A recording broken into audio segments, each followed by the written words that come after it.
60 సెంట్లలో మునగ ఇలా పలు పంటలు సాగు చేస్తున్నారు. గతంలో అరటి సాగులో భారీ నష్టాలు ఎదురైనా ఆ అనుభవాన్ని పాఠంగా మార్చుకుని కూరగాయల సాగు వైపు మళ్లారు. 7 ఎకరాలు బెండ తోట వేసాను. ఈ మొన్న తుఫానుకి అన్ని చోట్ల తోటలు పోవడంతో మాకు కొంచెం తోట మాది ఎక్కువ భూమి నీళ్లు లాగిద్ది, ఇనికిపోతాయి పెట్టినట్టుగా. మాది తేడా ఏం రాలేదు, అంతా బాగానే ఉంది. 7 ఎకరాలు వేసాను. ఇప్పటికీ 45 కటింగ్లు అయింది. నేను వేసిన వెరైటీ పేరు ప్రీమియం సీడ్స్ భైరవ.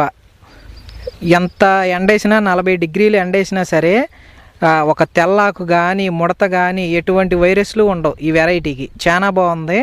అయిపోవచ్చింది మా తోట కూడా. ఇప్పటికీ పర్లా మాకు బాగానే ఆదాయం వచ్చింది. కేజీ 30 రూపాయల దాకా అమ్మాము కేజీ బెండకాయలు.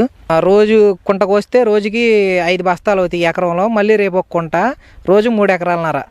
3 ఎకరాలన్నర అంటే ఇది శీతాకాలం కాబట్టి కొంచెం బూడిద తెగుళ్ళు ఎక్కువ వస్తాయి.